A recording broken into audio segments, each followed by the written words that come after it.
RhoDS webpage. The RhoDS are ru.ac.za. But what you're looking for is, if you look along the tabs along here, what you've got to click on is the tab that says research. If you click on that, you get taken to the research web page. And again, if you look at the tabs, you're going to see one called ethics. Click on the ethics one. This drop-down menu is a little bit unreliable, so you can use it. You may or may not be successful with it. The best thing to do is just to click on that ethics tab there, and that will take you to the research ethics page. From here, there are a number of things that you can do. Firstly, if you scroll right down a little, if you scroll down, you're going to see where you can access the online system, but we're going to come back and talk about that in a minute. If you go down even further, you can see that there are a whole lot of templates that you can download. These are basically Word documents. They're all generic documents, and you can edit them to suit your research project. And as you apply, when you go into the ERAS form and apply, you're going to be required to upload a lot of documents, and templates for all of these documents can be found here. The other very important thing is right at the very, very bottom. Now, this has not been updated for a while, this slide, but I can assure you that all of these documents have been updated. And what you will find, these are again links to PDF documents of all the 4 different committees that we have here at RhoDS dealing with research ethics. And again, we'll go into more detail in a minute about what those committees actually are. But depending on your faculty and your risk level and certain things associated with your project, you will need to send your application to the correct committee. And the dates of the meetings of all 4 of the committees can be found here. They can actually be downloaded as PDF documents, so that you know in advance when the meetings are going to be held. And most of those documents also will include the deadlines, because the deadline for the application is always usually 2 weeks, sometimes less, but usually 2 weeks before the meeting. And that's because the applications have to go out for review. So these are very useful documents, just so that you can plan your time planning correctly. Okay, so the next thing I want to talk about is the fact that there are some categories of research that you can go ahead and do your research, collect your data, do everything without actually needing to get ethics clearance. And those are essentially any project that doesn't involve animal subjects or human research participants. So if, for instance, you're going to use data that's already been collected and it's already received ethics approval, you don't need to get ethics approval again for data that's already been collected with ethics approval. If you're using a data set that is completely anonymized, in other words, there's absolutely no way that that data can be traced back to the humans it was collected from. These are usually enormous data sets available online where the data therein is just completely unrelated to the participants it came from. So you wouldn't need ethics clearance for that, because ethics is concerned with the welfare of humans and animals. So if your use of that data, it has got no way at all of affecting the humans whose data it is, you probably won't need ethics clearance. If you're not certain, rather check with one of the research ethics chairs to be sure that you are on the right track. But as I say, huge data sets that are completely anonymized don't need clearance. If your research involves a literature review, document analysis of texts that are available in anything that's available in the public domain, essentially, whether it's a university library or some online place that's openly accessible, that you don't need to be a member or it's not behind a paywall. That kind of thing, if you're doing a literature review of academic articles that have already been published. Again, in all of those cases, you're not interacting with humans. You're not actually speaking to or collecting data directly from human participants. So you can go ahead and do that without getting ethics clearance. And then even if you are collecting research from participants, and this probably wouldn't involve any of you, but human resources, for example, sometimes wants to find out the feelings of the employees because they want to improve their working conditions, or they want to find out what their gripes are, or they want to find out something that is relevant to that workspace, but the data collected is not collected for research purposes. It's not going to be published. It's not going to be spoken about at conferences. It's not research data, actually. It's information related to employees that is collected for purposes that are not research related and are not going to be published. So that also wouldn't need ethics clearance. If you are collecting cells directly from humans, or for that matter, animals, you certainly need ethics clearance for that. But there are some scientists who work on cell lines that were not collected from humans, but were manufactured in a lab. Certainly some human material was collected at some point, but it's now just being it's being produced in a laboratory, not coming out of human bodies. So that is commercially available genetic material, for example, that was manufactured, right? That was manufactured for commercial, or actually more precisely for scientific research purposes, but didn't come from a living human body. You don't need research ethics clearance for that. And then if you are watching people who are in a public space, this wouldn't work, for example, in a school playground, which is not exactly a public space, or even a restaurant, which is not really a public space. A public space would be something like a park or a beach, or somewhere where people go and they know that there are going to be other people there, and there's nobody that really has jurisdiction over that place, like a beach.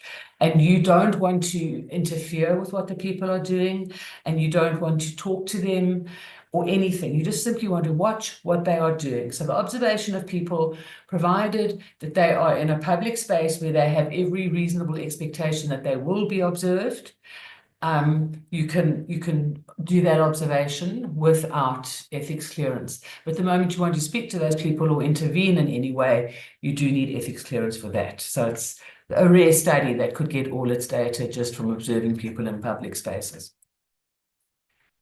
If you are doing this kind of study, and as I say, if it's a little bit of a gray area for you and you're not 100% sure if your project falls into this category, rather just drop me an email or make an appointment and come and see me, and we can chat about it, and I'll give you the right advice. But if your research falls into this category, you don't need to get ethics clearance. You can go straight ahead and collect your data. When you submit your thesis or your dissertation for examination, the ethics document you will have to submit will be a declaration, but I will go into that at a later stage in this presentation. The other hurdle you might encounter if you have this kind of study is that more and more these days journals are asking for proof of ethics clearance before they will publish your research. So in that case, you wouldn't have ethics clearance because your study didn't need it. But you could apply to the ethics committee for an ethics waiver, and we will write you an official letter explaining why, basically, that you didn't need ethics clearance and that the committee has granted you a waiver, and those journals would accept that waiver in lieu of your ethics clearance. Almost all other research involving humans and animals and materials, etc., or animals will need ethics clearance. So I'm going to give you some advice about how to go ahead and fill out the ethics application form. We'll go back to some more screenshots of how to actually access the ERAS system. But before you even think about accessing the ERAS system and going in there to create your project, there's a checklist that you can go through, which will make sure that once you do actually go into the application form, the process will be fairly smooth, because you won't have to keep stopping to go and find another document or create another document or do another process. So the first thing is, if you're doing a master's or a PhD, this does not apply to postdoctoral research, and this doesn't apply to staff research. But in your case, you are all postgraduate students, so all of your research will have to go through the Higher Degrees Committee.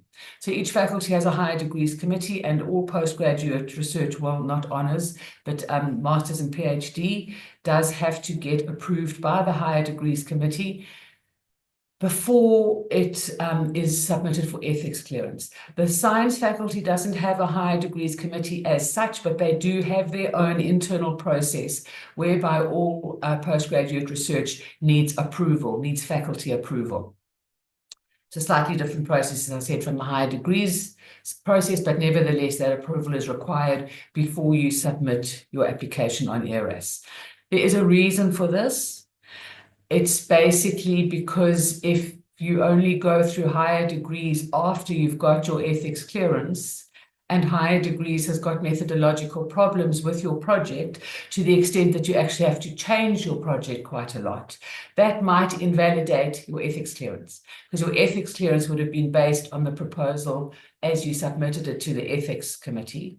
And then if the Higher Degrees Committee or the faculty committee wants you to change it, the methodology and certain key things, for example, your participant group or something like that might change, which means your ethics clearance is clearing you for things that are not happening. And that's why it's really important that the faculty is satisfied with your proposed research, then you can apply for ethics clearance. As I said earlier, you're going to be required to upload a whole lot of documents in the process when you go through the online application. So you work out what those are going to be. They're different documents required for different kinds of studies. The templates are all downloadable. Download them. You can't just download them and then upload them again. That they are all generic, as I said, and they've all got gaps and spaces and things in them where you need to enter the information relevant to your study. So before you go online and create your project, make sure you've got those documents. Oh, yeah, so that's what I was talking about, the documents. But the other thing that you need to do, I'm getting things a bit back to front here, but you need to also upload all of your research instruments. So your questionnaire, your interview schedule, your observation schedules, whatever the case may be, whatever the research methods you're going to list as doing in the application, you need to upload the research instruments that correspond with those research methods. And even if you're doing something like, for instance, informal interviews, or unstructured interviews, where it's going to be a sort of conversation-based research interaction. It's not a questionnaire. We've got a set 35 questions that you need people to answer. It's going to be more of a relaxed, conversational kind of research interaction, an unstructured interview, for example. You don't have to, in that case, upload exact questions because you don't know what those questions are. But you can just give a list of topics that you need to cover. And you will know from your research question what those topics are. So the committee will want to see the research instrument, even in the case of fairly informal kind of research interactions. And then, as I said, the other documents that you're going to need. How to complete the application form. Don't make the mistake of thinking that you can just copy and paste from your proposal into your ethics application, because we are asking different questions. We're not so much interested. We obviously are interested in the methodology, but we're much more interested in the participant group and your interactions with the participants and kinds of issues that you won't really have covered to any great extent in your proposal. So almost all the questions in the ethics application, you're not going to find the right thing to copy and paste. Maybe the abstract, there'll be 1 or 2 bits, but even the abstract, I would say we don't need 5 paragraphs. We need 2 or 3 very concise paragraphs just telling us really the nuts and bolts about your study. We don't really need theoretical stuff. We just really are interested in what is your research question? Who are your research participants? What are the methodologies you're going to use? We're not looking at the broader disciplinary and sort of methodological theories. Those kind of things are not really what we're interested in. So just by answering the questions that are there simply and directly, we're interested really in the quality of your answers, not in the quantity of words. We just want simple, clear answers that will straight away help us understand what are the bare basics of your research, and most importantly, how is it going to impact on humans, or if you're an animal researcher, on the well-being of animals and also humans. Please work closely with your supervisor. It's highly, highly not recommended to submit your ethics application without showing it to your supervisor.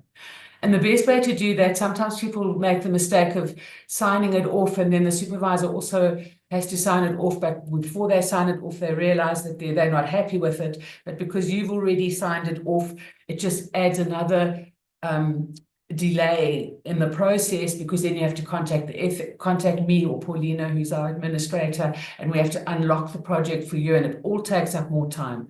So the best and most efficient way of communicating with your supervisor is to fill in the application. I mean, fill it in with them. If you have the kind of supervisor and you and your supervisor have the time where you can actually sit and do it together, that would be great. But that's not always possible, because the academic staff are supervising a lot of students, and they've got their own teaching and their own research going on, so that's not always possible. But what you can do is you can fill out the form to the best of your ability, and then you'll see the icons on the left-hand side in the form, and one of them is share.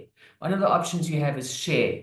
If you click on share, you can add your supervisor's email address there, give them certain permissions if you like. You can give them permissions to edit or not. They can also just come back to you with comments or advice or whatever. But either way, share the application with your supervisor, email them to say, I've shared this with you, please can you have a look at it and tell me if you're happy. They can see that they're happy with it, or they can say, look, you haven't really answered that question, whatever the case may be. So work closely with your supervisor, because they have probably submitted their own research ethics application. So they kind of have a clear idea of what the committee is looking for. They've probably supervised other students. So in general, they will have more experience about negotiating the system than you have. So make sure they're satisfied before you sign off that application. Don't make the mistake of sort of speaking, because if you think about it, there's certain documents that you're going to upload where you're communicating with your research participants. For example, you're inviting them to partake in your study, or even the informed consent document. You're telling them, although it's phrased in them consenting to things, it's nevertheless a document that lays out the parameters of the study, including things like any risks that they might face or adverse consequences that might, all of those things have to be included in the informed consent form. And sometimes you find that people are tempted to speak differently when they're addressing the committee reviewers, which is in the application form. When they're answering the application form, they think, okay, the reviewers are very serious. So when I'm answering the application form and people ask me what are the risks, I'm going to say, well, there are some risks that some of my questions might embarrass my participants. There's a slight risk that some of my questions might be embarrassing. But then in the informed consent form, now you're talking to the participants and you say, no risks at all, that participate in the study, there are no risks. Now, can you see the quandary that the committee faces then? Because they left wondering, you're telling the committee there are some risks, mild risks, but some risks. You're telling the participants there are no risks. Committee's going to pick that up and they're going to say to you, well, which is it? Which is it? You're telling the participants there's no risks. You're telling the committee there are low risks, some risks. What is it? Avoid that. You see, what you want to do is you want to avoid the committee finding any little niggly things like that to send the application back. Everything should align. The committee can see, okay, whatever you're telling the participants aligns nicely with what you're telling the committee. Then that's the kind of application that will go through very quickly, because there's an alignment between the different parts of the application. Right, so I'm still talking about things that you can do before you even go on into ERAS. and create your application form. And another thing you can do is from that ethics webpage that I showed you earlier and all those templates along the one side there, one of the templates that you can download is there's well, that's the website, but it's called informed consent template, and it looks like this. It looks like this, where you can see it's basically a form, but along the side there are comments that I've put there, and those comments are all to help you fill in the form. So when you fill in the form, you're going to take the advice in the comments and delete the comments. You want to submit a form that looks nothing like this. All of the comments need to be deleted because they're really just there to guide you. And all of the red text needs to have been replaced with black text informing the participant about your study. The reason why I'm saying you should do this before you do anything else is because almost all the issues that need to be covered in this informed consent form are issues that you're also going to be asked about in the application form. So if you start out here, you are going to be thinking through and writing down a lot of information that is also going to be asked of you in the application form. Now, there are two important differences, or I mean, one important difference, actually. The important difference is when you are speaking to your research participants, as you will be doing in the informed consent form, you want to keep it pretty clear and simple. They need to know everything, but they don't need to know many details. They need to know the basics. If they want more information, they can always ask you for it. You will probably be telling them even more about the study in your actual research interactions. But this is just a legal document, and it just needs to get down the most important information in the most simple and direct way. Start here so that you can formulate how all of these things are going to play out. And then by the time you go and actually fill in the informed consent form, you use this document as a guide. And as the informed consent form asks you to deal with the issues that this form has already asked you to deal with, you deal with the issues, but you add a bit more because the reviewers need the details. Right? The applicants, you can get away with just giving them the bare, everything, all the information must be there, but it can be just the sort of basic points. Whereas when you are filling in the application form, you want to tell the reviewers a little bit more. But if you've done this document first, you've already got your head around all the kinds of things that are going to be covered in the application itself. You can put this, and you can assure that when I was speaking earlier about making sure that there's alignment between what you tell the participants and what you tell the reviewers, if you start with this document and then take the same information and put it into the form, but expand it in the form, you will ensure that alignment, because there will be absolutely no place where this form, the informed consent document, is differing from the application form. So I'm not going to go through this in much detail, save to say, or just illustrate really, how all the things that you are covered in this form are also issues that will come up in the application form. For example, how will the research, what will the research be contributing towards? What will be expected of the participant should they choose to participate? What are the possible risks that they might face, and how will those risks be mitigated? How will you maintain their confidentiality and their anonymity? Or do they accept that you can't do that? Do they still want to participate even though they know you might not be able to ensure their anonymity? What's going to happen to the data after the project? Are you going to use it again for another project? Are you going to make it available to other researchers? What is going to happen to it? Are you going to be using photographs and videos? If so, are they going to be made publicly available, or are they going to only be for data analysis purposes? All of these are questions that you're going to have to deal with in some detail in the application form, but by getting you can get your head around them in a preliminary way by starting with the informed consent form. There also needs to be an informed consent process in the case of an online survey, all right?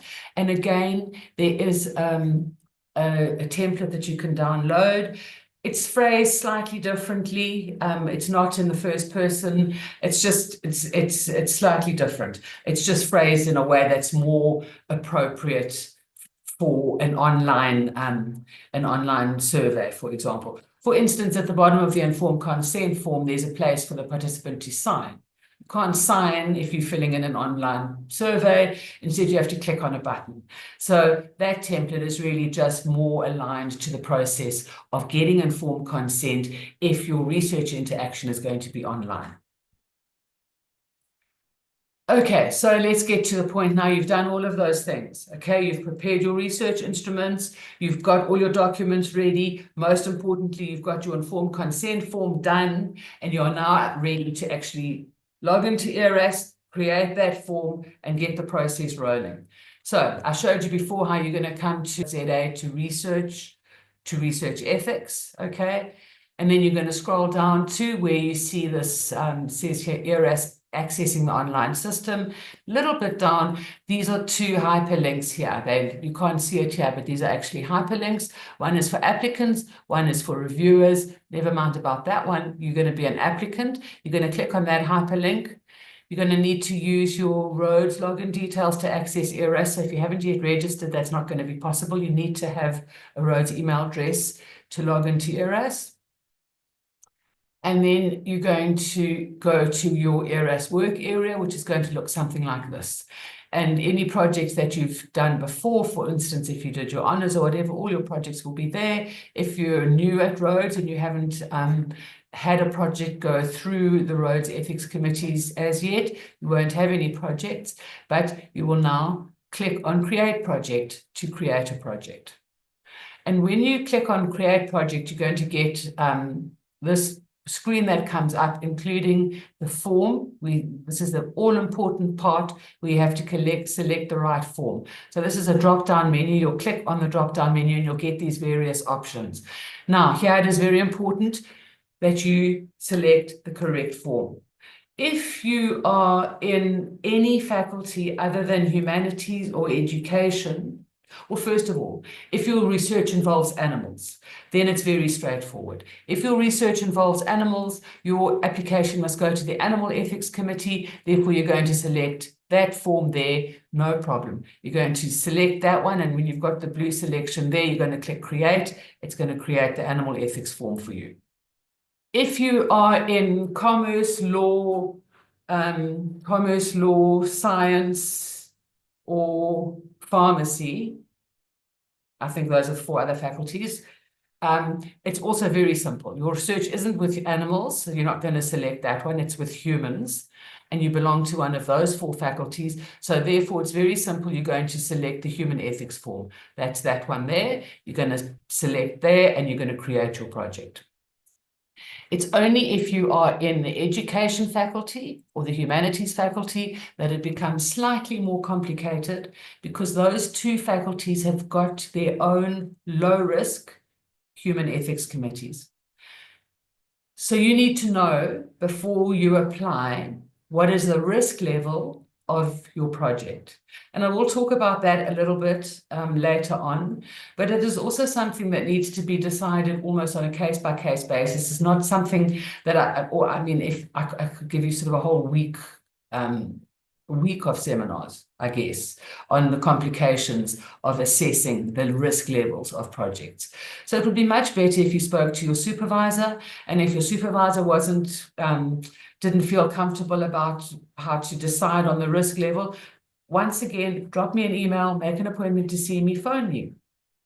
We can chat about it, and I will help you work out the correct risk level of your application. And it's very important that you do make that right decision before you fill in your form, because it will waste your time if you send your application to the incorrect committee.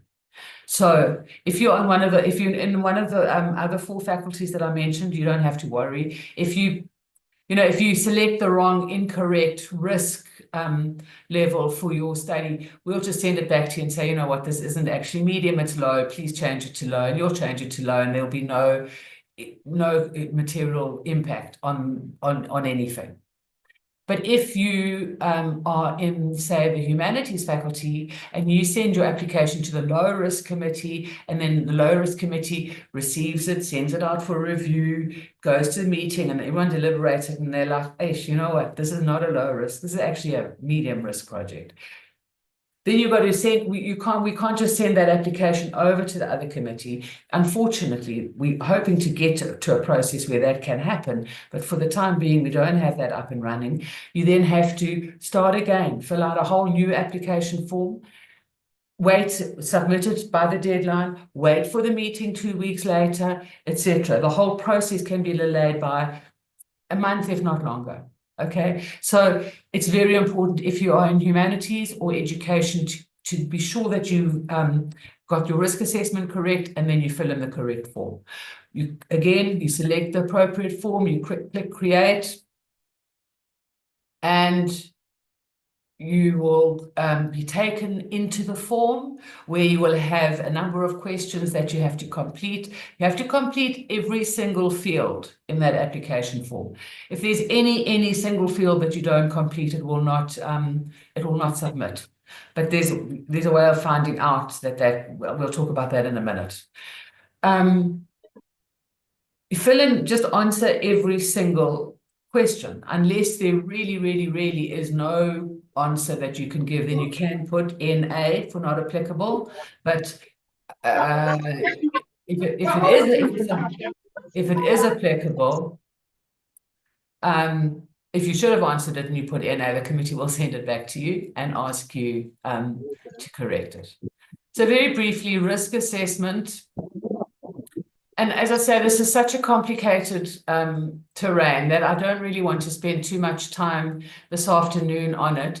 Safe to say that low risk is research where you're not really taking your participants out of their comfort zone. You're not asking them to do or think about or talk about anything that they don't normally do in their everyday lives. So, I mean, that would include, for instance, if your research participants are abortion nurses, maybe dealing with mothers women coming in for abortions. Now, that is a traumatic topic. And if you were speaking to the mothers themselves, it would almost certainly be medium or high risk. But if you're speaking to the nurses, even though it's a traumatic topic, they deal with it as part of their working day, every day, in and out. It's part of their job. So yes, it may be traumatic, but it's not actually taking them out of what they experience every day. This is why I say risk assessment is complicated, because you can't say, oh, just because you're dealing with abortion, that makes it medium risk. Who are you? Who are your participants? Are they the mothers? Yes, that's traumatic. Is it the nurses who deal with it every single day? Possibly not so traumatic. All right.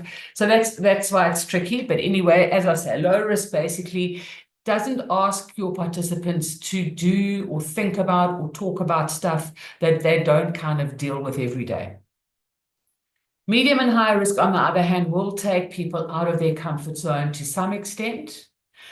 The best way to differentiate between medium and high risk would be to say, okay, so this research is about a very highly traumatic subject matter. For example, the participants are very vulnerable. For example, maybe they're sex workers.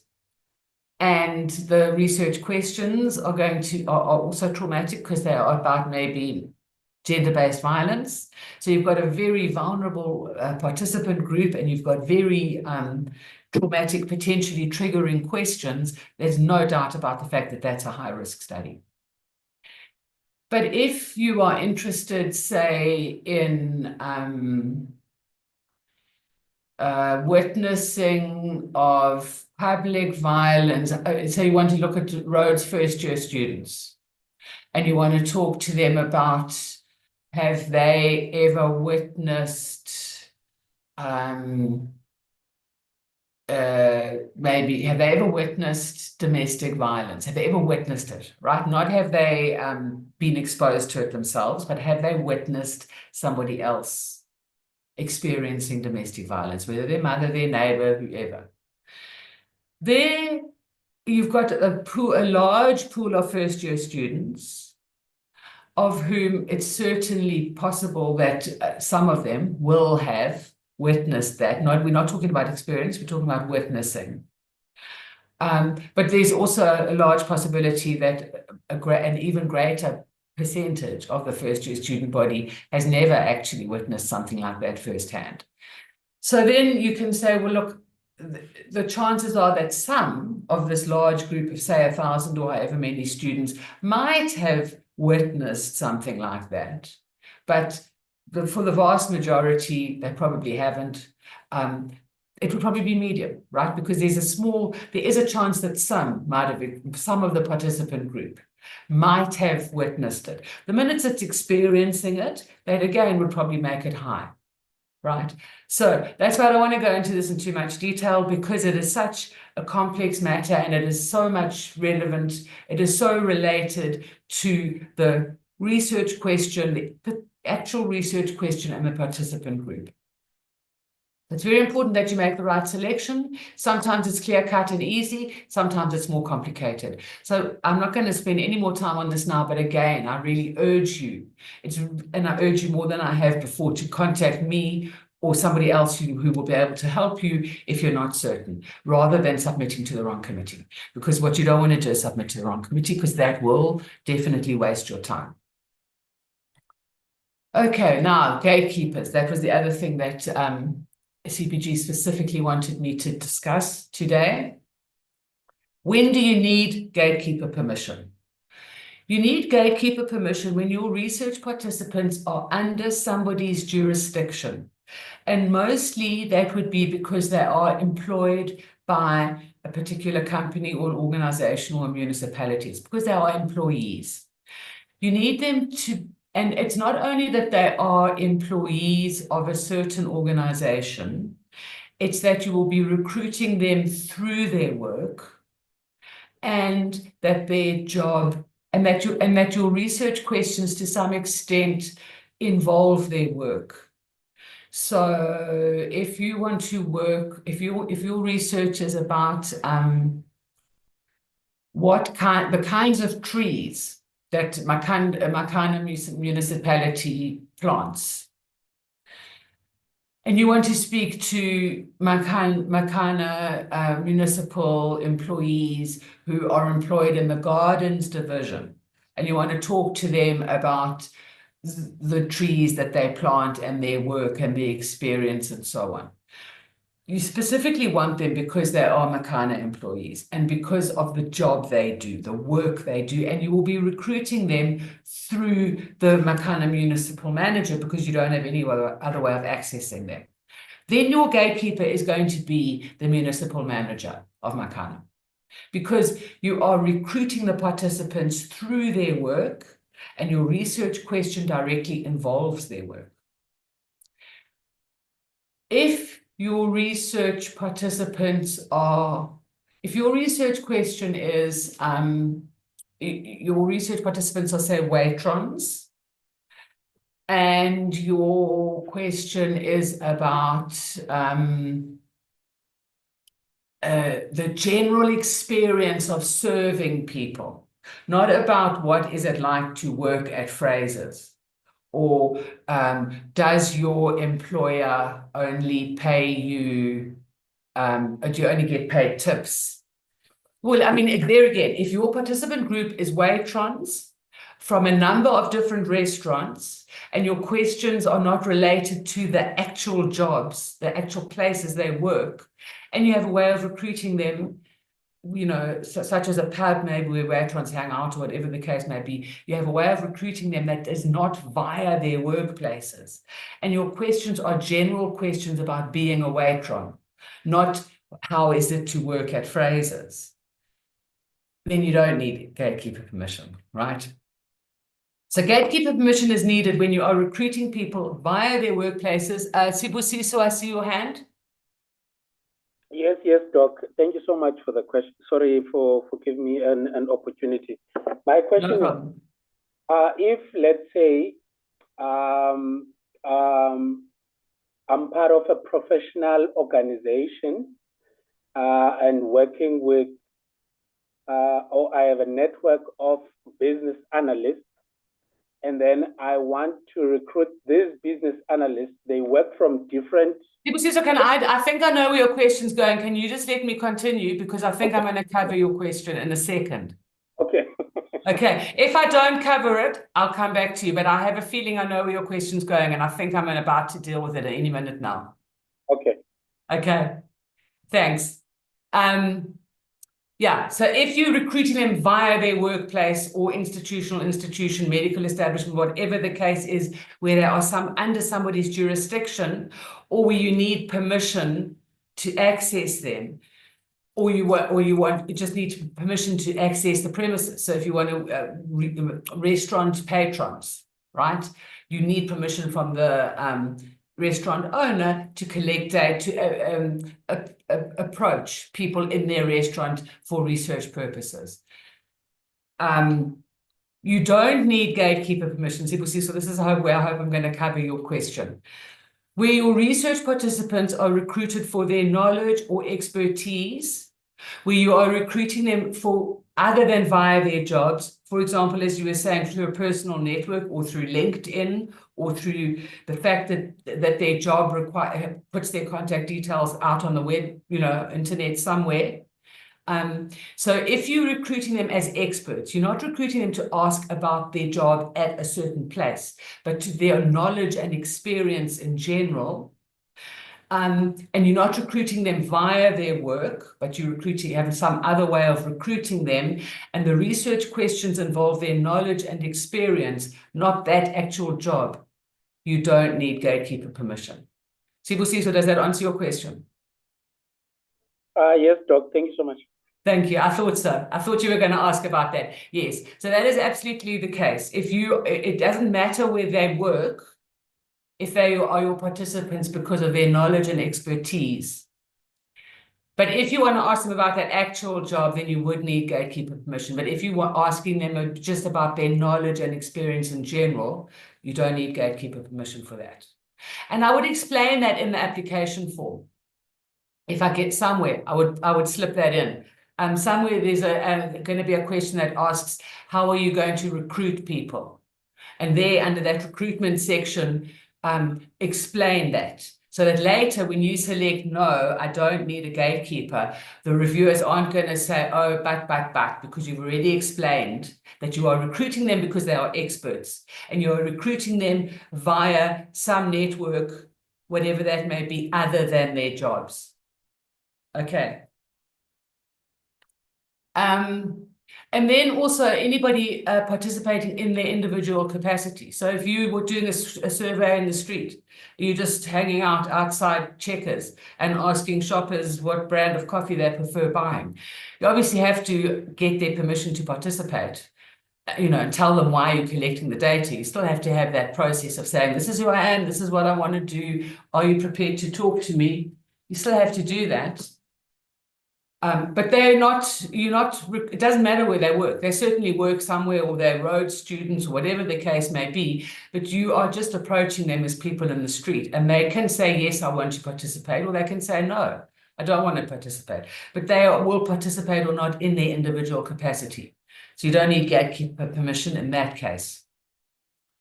And then there's often the understanding or the feeling that if you're going to be doing research in a rural area where people are living under communal tenure or under traditional leadership, that you need gatekeeper permission from the traditional leader.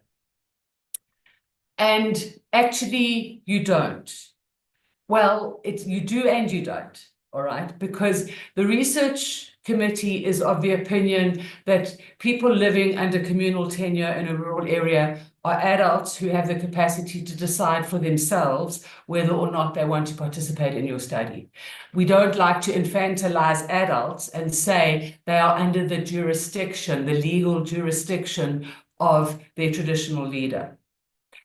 But on the other hand, we totally accept the protocol of people living in that kind of situation where it's very, very rude, and actually it's just wrong to just waltz into a community and just start wandering around collecting participants and doing your research project.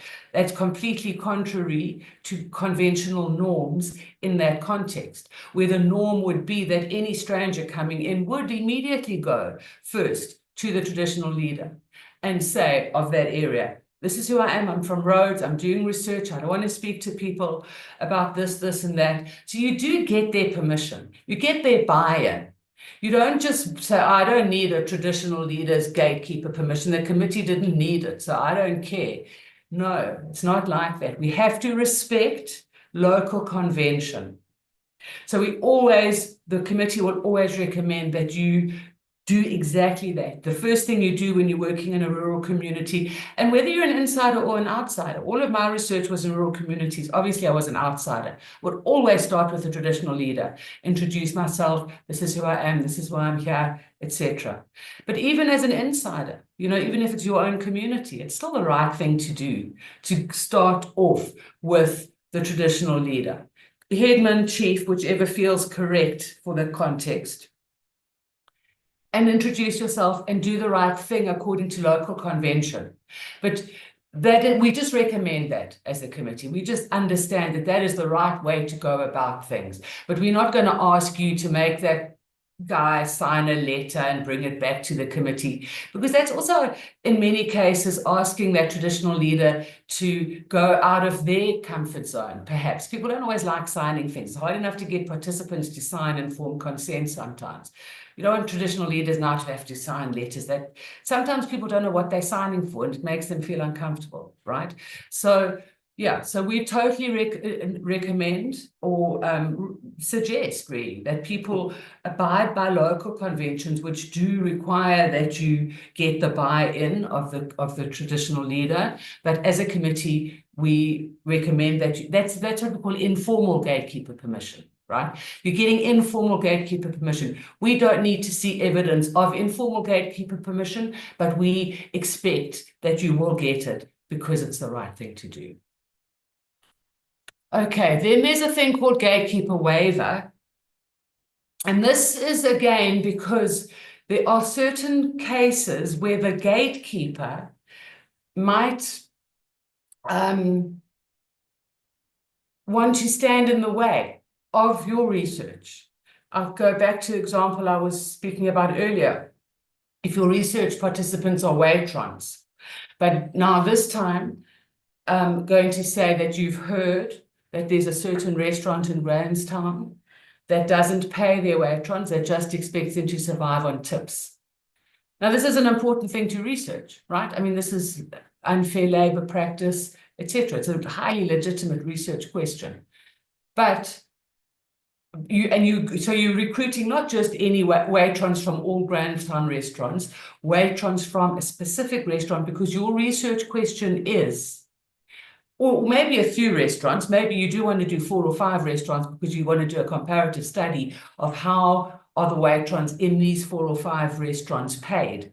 But you kind of know, or you don't know anything, you just innocently go into it, you get your clearance from the ethics committee, you now go and recruit your participants, you want to get your gatekeeper permission because you're interested in people's actual jobs and you're recruiting them through their workplaces, so you would need gatekeeper permission. But you go to the restaurant, one particular restaurant owner, say 4 out of 5 of them are quite happy, they've got nothing to hide, they give you your gatekeeper permission, all is hunky-dory. But you go to the 5th restaurant owner and you want gatekeeper permission from them, and they refuse to give it to you. But you also happen to have heard through the grapevine or whatever that, and maybe this might have even been what triggered your research interest in the first place. This particular restaurant doesn't pay people per hour; they only pay them tips. So you've got a valid research question. You've got clearance possibly from the committee, but you are failing to get permission from the gatekeeper. And the reason why the gatekeeper is not giving you that permission is because they've got something to hide. Because they don't like your research question, because they can see, because when you ask gatekeeper permission, obviously you've got to tell them, this is my question, this is what I'm interested in, and he looks at this and he's like, hey, I don't want them to find out this is how I pay my waitrons, I'm not going to give gatekeeper permission. That would be a case to request gatekeeper waiver. You come back to the committee. There's also, you can also do this in the form if you know in advance that your question is going to stress out the gatekeeper. So you can either ask for it while you're filling in the form because you already know that that particular gatekeeper will not give you permission to collect data from the participants because of a conflict of interest, because they know that the answers you're going to get from the participants are going to make them look bad.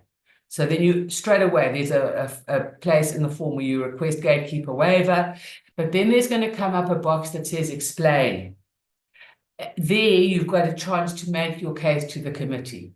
You've got to explain in that explain box why your research question is important enough that it needs to be conducted, how the gatekeeper in question will actively prevent you from working with that participant group that will allow you to answer your question, and that is the basis on which you are requesting gatekeeper waiver. You make a good enough case to the committee and we will grant you waiver. So where the research question might anger or threaten the gatekeeper and who might refuse access to participants, then you can request gatekeeper waiver. But as I say, you've got to make a very good case for the importance of the study and why you perceive that the gatekeeper could block your access to participants. Right, so once you've completed that whole form and shared it with your supervisor, and your supervisor said it's good to go, you need to sign it off. You and your supervisor both need to sign it off. There's a declaration right at the end. I'll show you that in a minute, actually. I did mention earlier how important it is that you submit your application forms in time. For most committees, it's 2 weeks before the next committee meeting. That is because they need to go out for review, and we need to give our reviewers enough time to look at them properly so that by the time we meet, all of the applications have been reviewed, and then we can talk about them in the meeting. When you're ready to submit, click on the completeness check tile, and I'll show you in a minute what that looks like. After you've signed, you will receive an automated confirmation email from ERAS. It takes about 15 or 20 minutes. So you will sign and you will notify your supervisor and they will sign. And then about 15 or 20 minutes later, you will get a confirmation email from ERAS confirming that your application has been successfully submitted on ERAS. Then you go out and buy a bottle of champagne and you wait for the results. If you don't get that email address, if you don't get that email confirmation, go back into your application, click on completeness check again, and see what's wrong. Let me show you what that looks like. So there's your form. There you can see there's a sign called completeness check. Click on that, and you're going to get a list of hyperlinks. Normally, it's going to be maybe the principal investigator supervisor hasn't signed, or maybe there's some other field that you haven't completed, but these are hyperlinks as well. So you can literally, from this completeness check screen, click on that link and it will take you to the place that you haven't completed. You can complete it and again sign. You can see, oh, okay, I've signed, but my supervisor hasn't actually signed. Drop your supervisor an email to say, please, you haven't signed yet, please sign the declaration.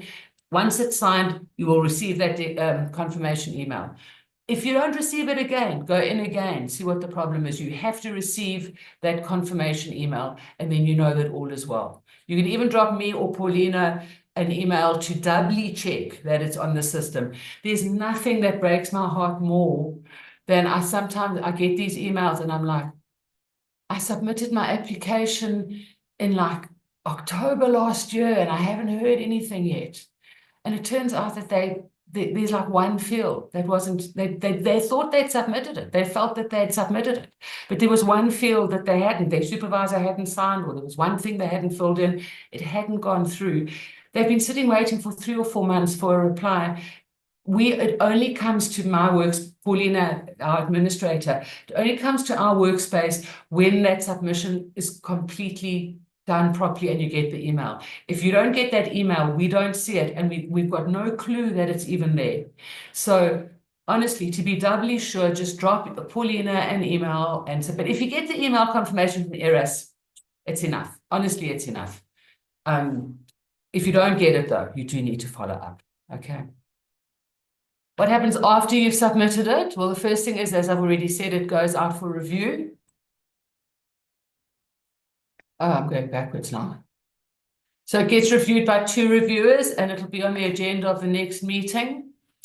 You will, and certainly in the Human Research Ethics Committee, we meet on Thursdays and the decisions go out on Friday. So it's the next day, but it shouldn't take more than 2 or 3 days, 3 to 4 max. Sometimes there's a delay because the committee wasn't quorate, and then there's a bit of a longer process where it has to still be approved by the committee because it wasn't quorate. So it's a bit of a process, but that will surely not take more than 4 days max. Normally, you'll get it the next day after the meeting or a day or two after that. It doesn't take long. What will your decisions be? There's a various number of decisions you can get. The first one is you could get approved or approved pending gatekeeper permission. Well done. That does happen sometimes. It doesn't never happen. It does happen. It's quite rare, but it does happen. The most likely thing you're going to get, and it's still a good result, is minor modifications. Minor modifications is a good result because basically it means the committee is essentially happy with your application. Maybe you just didn't upload one document or there were a few spelling errors in the document. We don't really mind if your spelling and grammar aren't great in the application form itself, but we are a little bit more fussy with the documents that are going out to the public. Your informed consent document, your invitation letter, things like that. We want them to give a good impression of Rhodes. So we're a little bit more picky about the grammar and the spelling and so on in that case. But your minor modifications literally means you just have to correct 1 or 2 little points of clarity. We want you to just explain something a bit better or upload a document. If you get a minor modification, you'll get the email a day or 2 after the meeting. You can then go back into your application form because after you submit it, it actually becomes locked. You can't edit it at all. There's nothing you can do with it. But as soon as you get your decision after the committee's met, you can log into ERAS, you can click on the form, go into the form again. You will see all the comments made by the reviewers, and you will be able to respond to the reviewers.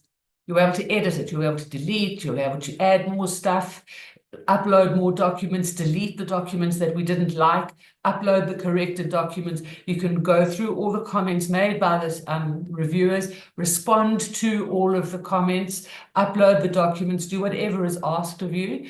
And straight away, you can submit it. Submitting it again will require your signature and your supervisor's signature.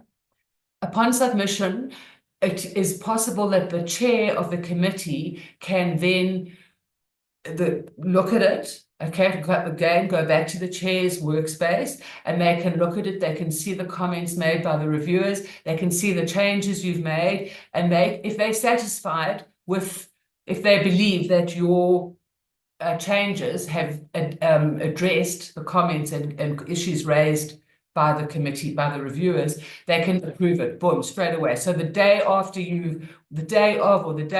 or very shortly after you resubmit the changes of your minor modifications, you can get your approval. It doesn't have to go to the committee again if you get minor modifications. That's why I say, obviously approved is your best case scenario, but in most cases, there are 1 or 2 minor little things that need to be dealt with. Get your minor modifications, deal with the comments, resubmit, you'll get your approval within days. What you want to avoid is major modifications. Major modifications mean the committee and the reviewers were unable to really work out, either you answered things so you didn't answer things, or you didn't upload documents, or there are such serious ethical concerns that we have a serious worry about the research. But mostly, it's actually not that the ethical concerns are so enormous. Now and then, that's it.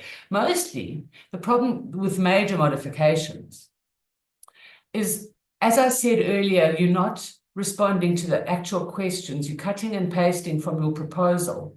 So we can't get a sense of how your research is going to impact people. We can't get a sense, or animals. We can't get a sense of what the ethical issues are because you haven't answered the questions, because you've been cutting and pasting from your proposal. So mostly the major modifications are not even that they're huge ethical problems. It's simply that we can't actually figure out what they may or may not be because you haven't answered the questions. That's why I come back to what I said earlier. Just put aside your proposal when you do you've done your proposal. You know exactly what your research is about. You don't have to refer really to your proposal when you're filling in your ERAS because you've done the proposal. You know exactly what your research is about now. Speak from that knowledge of what your study is about and just answer the questions in the form. Simply and directly. Just answer those questions simply and directly. I don't know how else to put it. So that we can tell at a glance without having to scratch our heads what are the answers to those questions. And then, of course, there is always a possibility of rejection, but we as a committee don't, in fact, in all the time I've been involved, I haven't seen a single rejection because we prefer to, even if it has to go back and forwards a few times, or sometimes we even have personal meetings with the supervisor or the student or whatever the case may be, until we find each other. We find a place where the researcher is satisfied that the study will be finding out what they want to find out, and the ethics committee is satisfied that no ethical principles will be violated. So rejection is always a possibility, but it's something we prefer to just negotiate our way to a space that there is satisfaction on both sides. All right, and this was, I said I'd come back to this earlier about the fact that when you submit your dissertation or your thesis for examination to academic admin, you have to submit an ethics document. If you got ethics clearance, which I'm sure almost all research projects do need ethics clearance, then you simply submit that ethics clearance letter. But please note that that has to be a full letter, not provisional approval pending gatekeeper permission. Provisional approval pending gatekeeper permission means the committee is happy with your application and happy that you go about your research. However, you have got gatekeepers and you need to get permission from those gatekeepers. So then you need to get the permission from the gatekeepers, which will be a letter, submit that letter to the committee. Once you've submitted all your gatekeeper letters to the committee, you will get your full approval. And it is that full approval that academic admin is looking for. They will not accept provisional approval. They also will not accept partial approval. And partial approval is something that you can apply for if, for instance, you have some of your participants are perhaps employees of Makana municipality and you need gatekeeper permission for them. And other of your participants are perhaps residents of Makanda, who will be participating in their individual capacity. So you've got your provisional approval pending gatekeeper permission, but you can't start research, you can't start collecting data without full approval. But you still have to get approval from the municipal manager. So you can say to the committee, is it possible for me to start my research with the residents of Makanda while I'm still negotiating the gatekeeper approval from the municipality? And we will issue you with what's called partial approval. So the letter will say, this gives you permission to commence data collection with the residents of Makanda. Please note that you will only get full approval once you've submitted gatekeeper permission from Makana municipal manager. So that, again, you can't submit the partial approval to academic admin with your thesis. You need to have full approval. Once you've got the gatekeeper permission, you might have now collected all your data from the residents of Makanda, but you still want to work with the municipal employees. You get that gatekeeper permission, you submit it. Once you've submitted that, you'll get your full approval. Then you can go and continue your data collection with the employees of the municipality.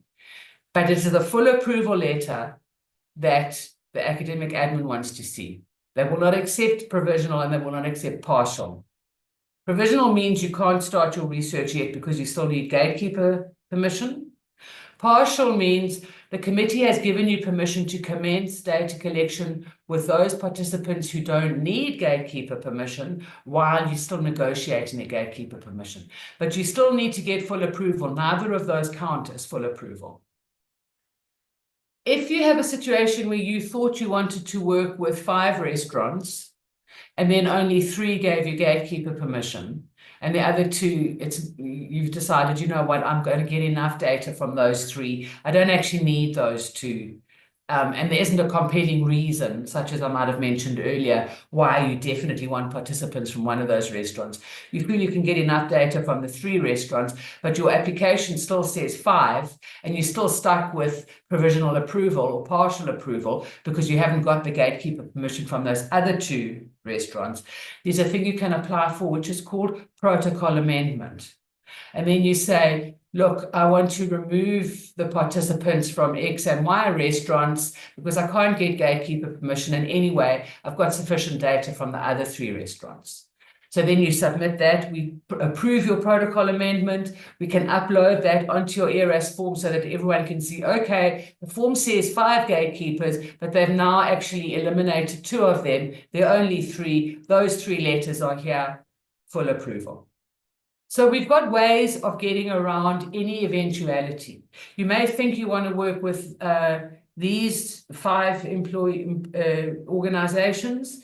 In the end, you can't get participants from any of them, but in the process, you figured out another 3 organizations who are happy to allow you to work with their participants. What are you going to do? Your application says these 5, now you want to do those 3, what you're going to do? Again, simple. You apply for a protocol amendment. It's a form, you fill it in, you say, I want to change my research participants. I no longer want to work with these 5 organizations. I now want to work with these 3. We'll say, fine, no problem, protocol amendment approved. Provide the gatekeeper permission from those 3 organizations, good to go, full approval, no problem. So don't stress, don't feel overwhelmed. Doesn't matter how complicated it seems or feels it might be, there's almost always a way to deal with it. And that's why I'm here, right? Don't struggle on your own about these things. Email me, set up an appointment, call me.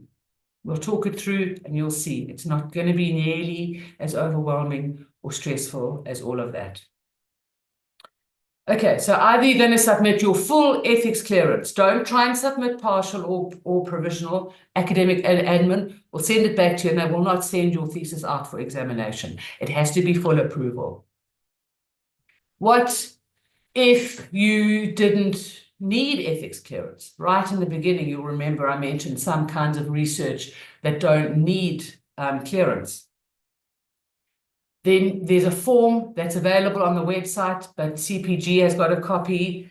Or you can email me and I'll send it to you, but it's called an ethics declaration. And it's simply a form that you sign and your supervisor signs, and it says, I declare that I did not need ethics clearance because my research involved commercially available cell lines, or my research was only a literature review, didn't have any involvement, didn't interact with human participants, whatever the case may be. Academic admin will accept that ethics declaration. It must be signed by you as well as your supervisor, because in a sense, the supervisor needs to confirm that, yes, this is absolutely true. This research did not involve interaction with human participants or experimentation or use of animal subjects. And then I mentioned earlier that if that was the kind of research you were doing, you could apply for an ethics waiver.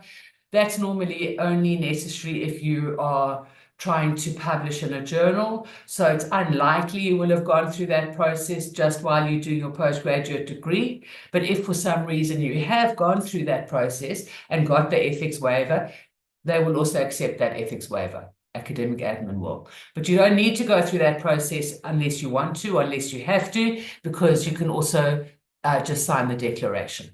Just make sure that your supervisor also signs it. So those were the ethics requirements for postgrad examination. And one thing I want to end off by saying is that your ethics approval is valid for 1 year. It will expire after that year, but ERAS will inform you that it is about to expire. You'll get a 30-day reminder and you'll get another 15-day reminder. If, in the case of certainly a PhD study, it's possible that you won't have finished collecting your data after that year and you need to continue, then you need to apply for a renewal. On the other hand, if you have finished your field work, you have collected all of your data, you need to close that application. Otherwise, it just remains open, and you and your supervisor are going to get emails about this project until the end of time. Long after you've left Rhodes, your supervisor will still be getting emails about it. So when you get that reminder, that 30-day reminder or that 50-day reminder, you need to go into the form. And once you're in the form, there's something that you can click called Create Subform. And you need to select, I think it's called an annual report. And it's a similar ERAS system of drop-down menus, and you drop down and you select annual report, and you'll go in there. And it's going to ask you, even though it's going to ask you, do you want to renew or do you want to close?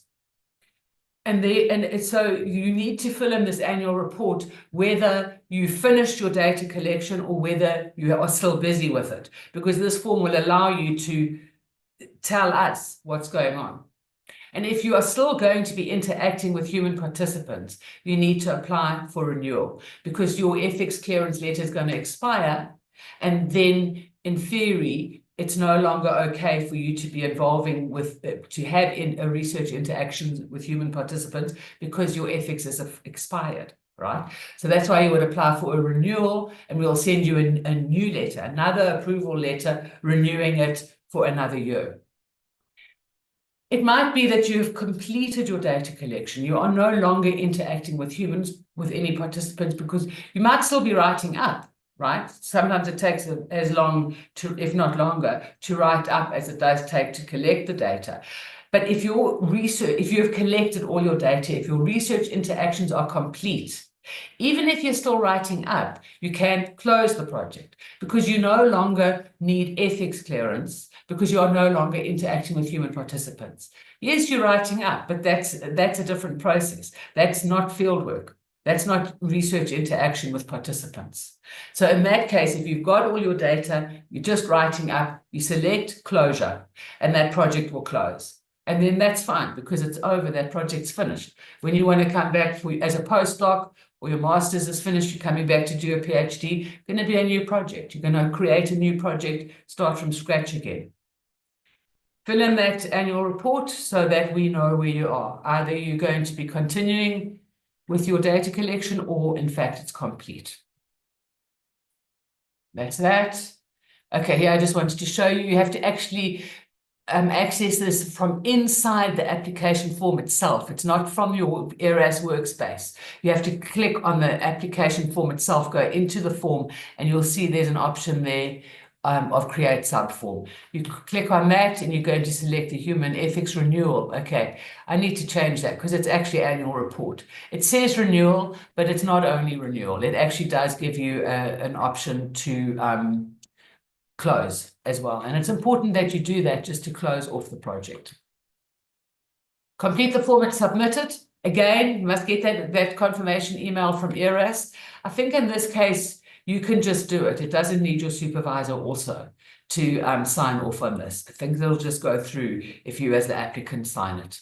But again, make sure you get that confirmation email from ERAS. Otherwise, go in there. There's going to be some kind of an issue that you can fix, submit, get the confirmation email from ERAS, good to go. All right, so that is basically that. I'm going to stop sharing now and put it over to you, because I'm happy to take any questions. You can either write them in the chat bar or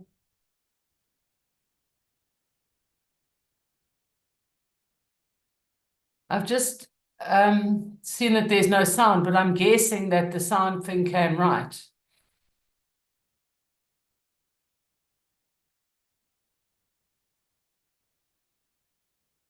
Oh, okay. Sorry, I didn't have the chat bar open, but I will do that. Or I can just explain the slide where no ethics clearance required. The point about human biological material. The point on human biological material is almost invariably, well, it's not, basically it depends on what is the source of the human biological material.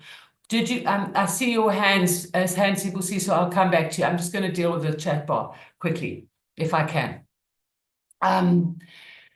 if you're interested, as I was, in ancestry, right? And I was interested in I did actually collect DNA from my research participants, and I collected buccal cells from their cheeks. I like swabbed their cheeks and put it in a vial and sent it off to the lab.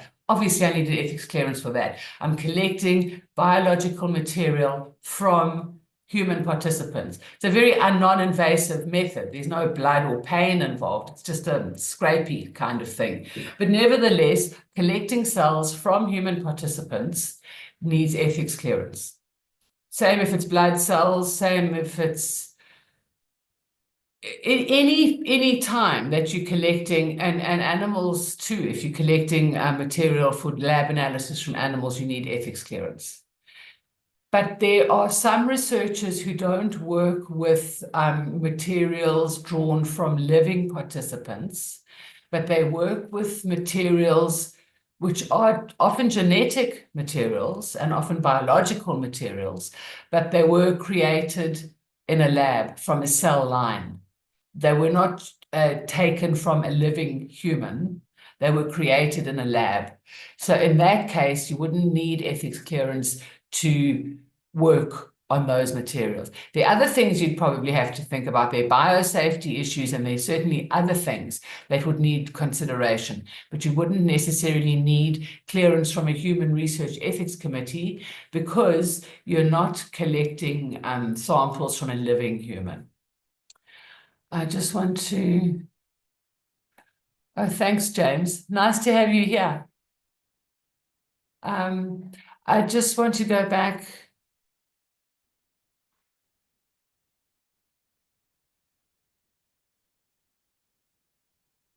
More Mogolo, I don't know if that answers your question. I can go back to that slide if you like, but I'm going to be sending the presentation to CPG, so they're definitely going to circulate it to everybody who was here, and possibly even those who couldn't attend. So I will send that PowerPoint out. So please add a comment add a comment in the chat if you would like me to explain that more. Otherwise, I think I've said as much as I can on that for now. Please advise what happens when there are delays in obtaining.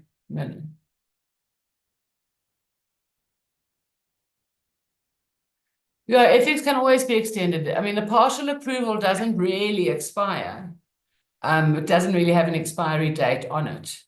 It's just that you can't get full approval until you've submitted the gatekeeper permission letter. So ethics can always be extended, can always be renewed. Yes, that's not an issue. I know it's very hard getting permission from the municipality. And often we have people actually having to do protocol amendments because they just realize they're never going to be able to work with those participants, and they have to, in a sense, change their study a little bit because they couldn't get it. And that's just very unfortunate. But at the same time, people do succeed. So, you know, I don't know what the secret is to getting municipal gatekeeper permission. But certainly extensions, we're here to assist as far as possible. I'm not going to say, well, 6 months since we issued your partial approval, and that, you know, partial approval does not in theory expire. But the time limit is more in a sense you needing to get into the field than us causing it to expire. The official full approval does expire after a year, but as I've explained, that there's a way of renewing that as well. Okay, please. Okay, I've got that one. I'm sorry, I didn't see any. I didn't even have my chat bar open while I was presenting. I didn't see any of these. Are there additional requirements if one is conducting their study outside South Africa? So yes, in a sense there are. You would need to be aware of any requirements of the country where you're working. And for example, often, you know, we're quite governed by the Protection of Personal Information Act, POPIA. But some countries don't have an act like that, or they have an act that's even more complicated perhaps than ours is. So yes, if you're not working in South Africa, you do need to be aware of what their regulations are, and you need to comply with them. So, they would probably, for instance, require ethics clearance. In some cases, they would require ethics clearance not only from your university, but also from some local body. Then you would need to find out what kind of, a local university or local ethics board or whatever the case may be. So the onus is on you, if you're not working in the country, to find out what the requirements of that country are and make sure that you fulfill them. In many cases, people are actually just happy with clearance from an ethical or from a research committee at a research ethics committee at a well-respected university like Rhodes. In most cases, that is enough, but you do need to find out what the local requirements are, and you need to abide by them in addition to ours.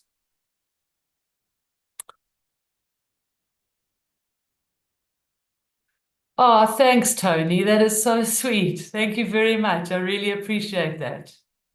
Thank you. That makes my day, because I just know that a lot of people see research ethics as this big bugbear, and I just feel that it's our job to facilitate research. I'm an anthropologist, so research is close to my heart. So I like to try and make it accessible, and I'm happy when I do, and thank you for that acknowledgement. I really appreciate it. Okay, PhD in geology, science faculty.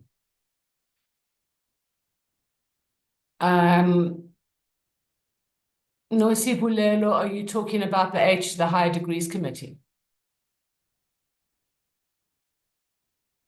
I'm not sure. Sorry, I can't tell. Perhaps you could just add another chat below, and I'll deal with that when I get there. But yes, you're quite correct. Under the science faculty, Higher Degrees Committee is not a requirement, but there is a process in the science faculty. There is nevertheless a process that needs to be followed. Okay, Simpiwe, what happens if your thesis is an extension to existing?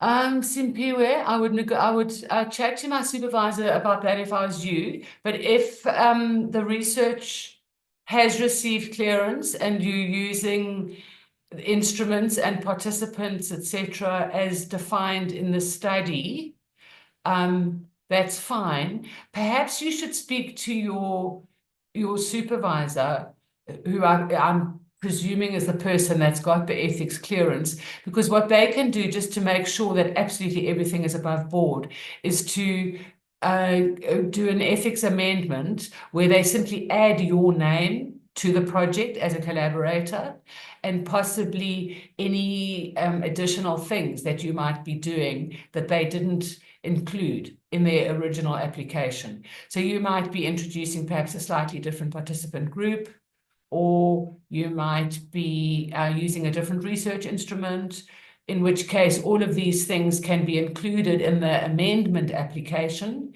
and then that would just put it all of those documents we can upload into the application so that your name is then associated with it. It might not be on the actual ethics clearance letter, but it will be on the ethics amendment letter. So there's a letter documenting what the amendments are, which would add your name to it.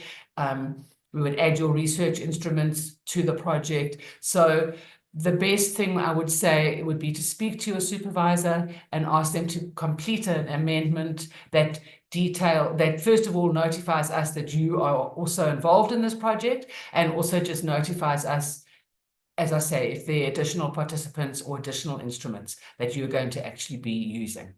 So that's Simpiwe. I hope that answers your question. Susan, you submit it as soon as you get it, because you shouldn't be interacting with your participants until you've got full ethics approval. And you won't get full ethics approval until you submit the gatekeeper permission letter. So you submit it as soon as you get it, and then you get your full clearance, and then you go into the field. That's the order in which things should happen. I'm going to share my email address.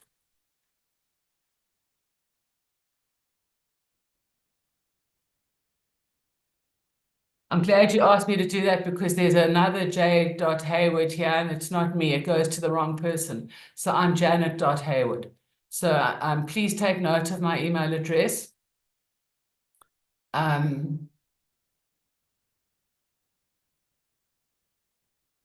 Okay. Sent the gatekeeper application letter to the Eastern Cape.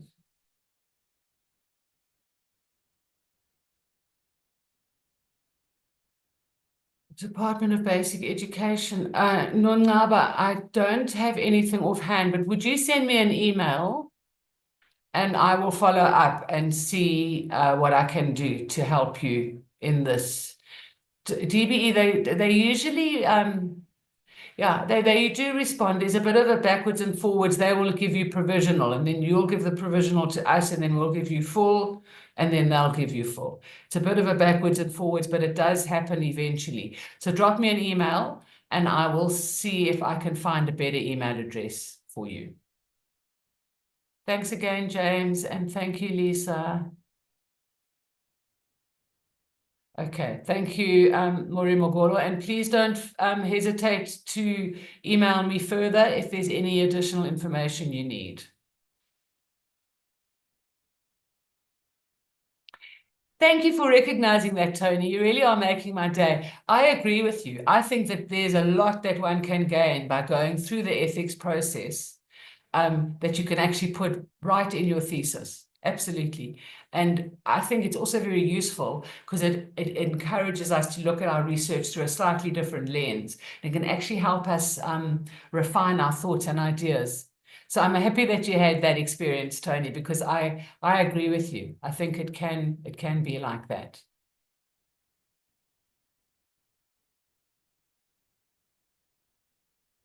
Thank you, Tony. Okay, James is gone.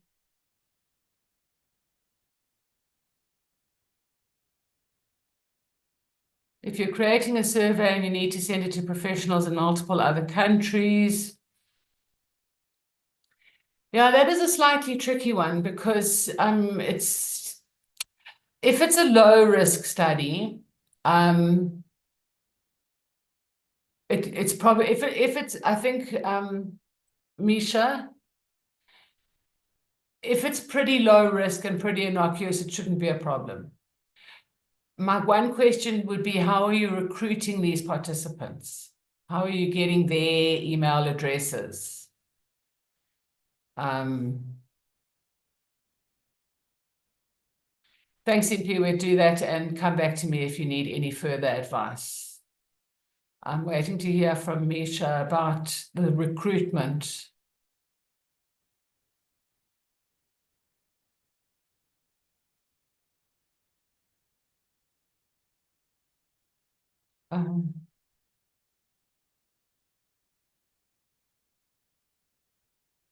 Sorry, I seem to have sent I've sent my email address off to More Mogolo. Let me just send it here to everybody. There we go. Misha, you're not sure yet. Yeah, so I mean it would depend on a lot of things. I think try and find out more about that because I mean if you're going to be just sort of spamming people, that could be a problem. But if you're going to be, say, posting it on a Facebook page, especially if it's a closed page that's got admin, that would be less complicated. It would depend a lot on the question, the risks, the risk level, how you're recruiting. It's difficult for me to say without knowing more about the study. So perhaps we can have it, you can email me or we could meet or something when you're a little bit more clear. Yeah, because a lot of it would, but I mean, I've got a student that has recruited research participants via a Facebook group and has got people from all over the world. And because it's online, somehow it's because people are so free to participate or not according to what they feel like or not on an online interaction. It's kind of, you're so much less potential for coercion or co-option or difficult stuff like that than there might be in face-to-face research. Sometimes things are a little bit easier to negotiate when it comes to online surveys. But again, it does depend on how you're recruiting and what sort of questions you're asking. So I think perhaps let's chat about that more when you're a little bit more clearer about your study. Thanks, Misha. Okay, well, I'm afraid I've gone on a bit longer than I expected, but I've really enjoyed this interaction, and I hope you have too. And please remember that I'm absolutely available to assist you wherever I can.